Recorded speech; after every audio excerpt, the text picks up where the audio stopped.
السلام عليكم ورحمة الله تعالى وبركاته. بسم الله والحمد لله والصلاة والسلام على أشرف المخلوقين وعلى آله وصحبه أجمعين أما بعد.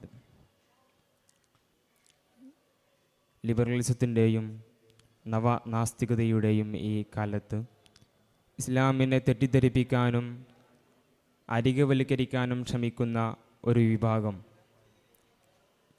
ഇസ്ലാമിലെ ഹദീസ് പരിശുദ്ധ ഹബീബ് മുഹമ്മദ് മുസ്തഫ സല്ലല്ലാഹു അലൈഹി വസല്ലമ തങ്ങളുടെ ഹദീസിൻ്റെ യഥാർത്ഥത്തിലുള്ള ആശയങ്ങളെ ഉൾക്കൊള്ളാതെ അതിനെ തെറ്റായി വായിക്കാൻ ശ്രമിക്കുന്ന ഒരു കൂട്ടരെ നമുക്ക് കാണാൻ സാധിക്കും. ഇമാം ബുഖാരി റഹിമഹുമുള്ള അവരുടെ സ്വഹീഹിൽ 1156 ഹദീസായും ഇമാം മുസ്ലിം 1258 ഹദീസായും കൊണ്ടുവരുന്ന അഖ്റജുൽ മുസ്ലിമീന മിനൽ ജസീറത്തിൽ അറബ് എന്ന് പറയുന്ന ഒരു ഹദീസിനെ ഇസ്ലാം തീർത്തും അന്യമതസ്ഥരെ അനിഷേധ്യമായിട്ട് അവഗണിക്കുകയും അവരെ പുറത്താക്കുകയും ചെയ്യുന്ന ഒരു മതമാണ് എന്നുള്ള തെറ്റിദ്ധാരണയിലേക്ക് എത്തിത്തീരുന്നുണ്ട്. യഥാർത്ഥത്തിൽ നമുക്കറിയാം, ഒരു ഭരണ സംവിധാനത്തെ സംബന്ധിച്ചിടത്തോളം തീർച്ചയായിട്ടും അതിന് സ്വകാര്യതകളും നിയമസംഹിതകളും ഹൈലി സെക്യൂർഡ് പ്ലേസുകളൊക്കെ ഉണ്ടായിരിക്കും. ഇത്തരത്തിലുള്ള ഇസ്ലാമിൻ്റെ ഒരു സംവിധാനത്തെ സമൂഹത്തിന് മുമ്പിൽ വക്രീകരിച്ച് കാണിക്കുക എന്നുള്ളതാണ് ഇതിൻ്റെ ഉദ്ദേശം. ഈ ഒരു ഹദീസിനെ വിശദീകരിച്ചുകൊണ്ട് ശർഹു ബുലൂഗുൽ മറാമിൽ പറയുന്നതായി കാണാം, ലാ ശക്ക അന്ന അസ്ഹാബൽ അഹ്ദി അവൽ അമാനി ഗൈറ ദാഖിലീന ഫീ ഹാദൽ ഹുക്മി. ഇസ്ലാമിൻ്റെ സംവിധാനത്തോട് ഭരണവ്യവസ്ഥയോട് അഹദിലേർപ്പെട്ടിട്ടുള്ള ഉടമ്പടിയിലേർപ്പെട്ടിട്ടുള്ള അതല്ലെങ്കിൽ ഒരു മുസ്ലിമിൽ അഭയം തേടിയിട്ടുള്ള ഒരു മുശ്രിക്കിനെ സംബന്ധിച്ചിടത്തോളം, ഒരു അമുസ്ലിമിനെ സംബന്ധിച്ചിടത്തോളം അവൻ ഈ നിയമത്തിൽ നിന്ന് പുറത്താണ്. അവനക്ക് ഇസ്ലാമിൻ്റെ ലോകത്തിലേക്ക് പ്രവേശിക്കുന്നതിൽ യാതൊരു കടമ്പകളുമില്ല. അവൻ ഇസ്ലാമിലേക്ക് അതിക്രമിച്ച് കയറിയവനല്ല. അതുകൊണ്ട് തന്നെ ഇസ്ലാമിക രാഷ്ട്രം അവനക്ക് പരിപൂർണമായിട്ടുള്ള അഭയം നൽകുകയും ചെയ്യും. കാരണം ഇമാം ബുഖാരി തന്നെ റിപ്പോർട്ട് ചെയ്യുന്ന മറ്റൊരു ഹദീസ് കാണാം, മൻ ഖതല മുആഹിദൻ ലം യരിഹ് റായിഹത്തൽ ജന്ന. ഹബീബായ നബി സല്ലല്ലാഹു അലൈഹി വസല്ലമ തങ്ങൾ അവിടുന്ന് പറയുന്നു, ഏതെങ്കിലും ഒരു വ്യക്തി ഇസ്ലാമിൻ്റെ രാഷ്ട്രത്തോട് ഉടമ്പടി ചെയ്ത ഒരാളെ കൊന്നുകഴിഞ്ഞാൽ 40 വർഷത്തിനപ്പുറത്തേക്ക് അടിച്ചു വീഴുന്ന സ്വർഗത്തിൻ്റെ മണം അവനക്ക് ലഭിക്കുകയില്ല എന്ന് സല്ലല്ലാഹു അലൈഹി വസല്ലമ തങ്ങൾ പറയുന്നതായിട്ടുണ്ട്. ഇമാം ബുഖാരി റിപ്പോർട്ട് ചെയ്യുന്നുണ്ട്. യഥാർത്ഥത്തിൽ മുകളിൽ പറഞ്ഞിട്ടുള്ള ഈ ഹദീസ് ആമ് മഖ്സൂസാണ് എന്ന് നമുക്ക് മനസ്സിലാക്കാൻ സാധിക്കും. ഇവിടെ ഇത്തരത്തിലുള്ള അമ്ന് നേടിയിട്ടുള്ള അഹദിലായിട്ടുള്ള ആളുകളെ പുറത്താക്കിയിട്ട് അവരെ ഒഴിവാക്കിയിട്ടുള്ള മുശ്രിക്കീങ്ങൾ അവരെ പുറത്താക്കാനാണ് നബി സല്ലല്ലാഹു അലൈഹി വസല്ലമ തങ്ങൾ ഈ ഹദീസിലൂടെ കൽപ്പിക്കുന്നത്. അതോടുകൂടെ തന്നെ നബി സല്ലല്ലാഹു അലൈഹി വസല്ലമ തങ്ങൾ ബുഖാരി തന്നെ റിപ്പോർട്ട് ചെയ്യുന്ന ഒരു ഹദീസിൽ നബി തങ്ങൾ ഒരു മുശ്രിക്കീങ്ങളിൽപ്പെട്ട ഒരാളെ കൊല്ലാൻ വേണ്ടി പറയുന്നുണ്ട്. അദ്ദേഹം സ്വഹാബത്തിൻ്റെ അരികിലേക്ക് കടന്നു വരികയും പിന്നീട് തിരിച്ചു പോവുകയും ചെയ്തപ്പോൾ നബി തങ്ങൾ പറഞ്ഞു, ഫത്തുലുബൂഹു വഖത്തുലൂഹു, നിങ്ങൾ അവനെ തേടി പിടിച്ച് കൊല്ലണം.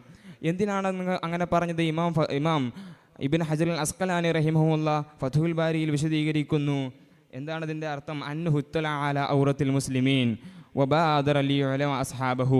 അദ്ദേഹം മുസ്ലിമീങ്ങളിലുള്ള പോരായ്മകളെ തിരിച്ചറിയുകയും അത് തങ്ങളുടെ മുശ്രിക്കീങ്ങളിലേക്ക് അറിയിച്ചു കൊടുക്കാൻ വേണ്ടിയിട്ട് പോയതാണ്.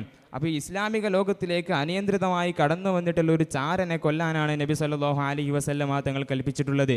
ഇത്തരത്തിൽ ഇസ്ലാമിൻ്റെ രാഷ്ട്രത്തിലേക്ക് നുഴഞ്ഞു കയറിയിട്ടുള്ള ഹർബിയായ കാഫിരീങ്ങളെയും ഇത്തരത്തിലുള്ള ചാരന്മാരെയും മാത്രമേ നബി സല്ലല്ലാഹു അലൈഹി വസല്ലമ തങ്ങൾ പുറത്താക്കാനും അവൻ കൊല്ലാനും കൽപ്പിച്ചിട്ടുള്ളൂ എന്ന് നമുക്ക് മനസ്സിലാക്കാൻ കഴിയും.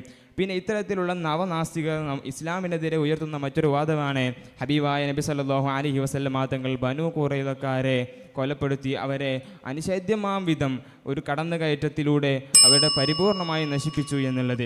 യഥാർത്ഥത്തിൽ ഇമാം മുസ്ലിം റിപ്പോർട്ട് ചെയ്യുന്ന ഹദീസിൽ കാണാം, അന്ന യഹൂദ ബനു നദീറ വൽ ഖുറൈളത ഹാറബു റസൂലുള്ളാഹി സ്വല്ലല്ലാഹു അലൈഹി വസല്ലം. മുസ്ലിമിലെ 1766 ഹദീസിൽ അതേ ഈ ബനു ഖുറൈളയും ബനു നദീറും ഇത്തരത്തിൽ മുസ്ലിമീങ്ങളോട് യുദ്ധം ചെയ്യുകയും അതിൽ ബനു നദീറിനെ അവിടുന്ന് നാട് കടത്തുകയും ബനു ഖുറൈള വീണ്ടും നബി തങ്ങളുമായിട്ട് അഹദിലേർപ്പെട്ട് അവിടെ തന്നെ താമസിക്കുകയും നബി തങ്ങൾ അതിനുള്ള എല്ലാ ഒത്താശകളും ചെയ്തു കൊടുക്കുകയും ചെയ്തതായിട്ട് ഹദീസിലുണ്ട്.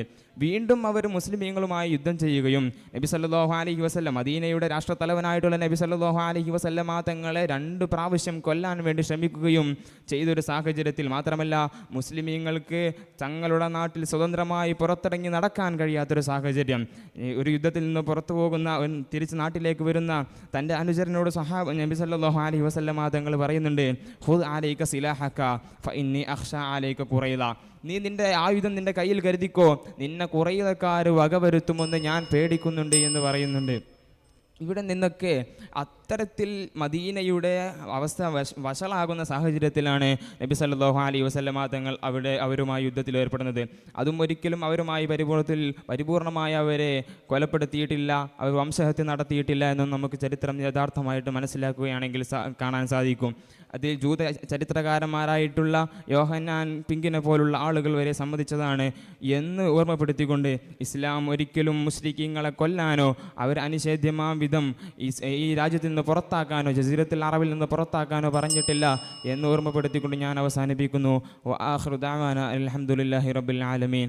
അസ്സലാമു അലൈക്കും വറഹ്മത്തുള്ളാഹി തആല വബറകാതുഹു.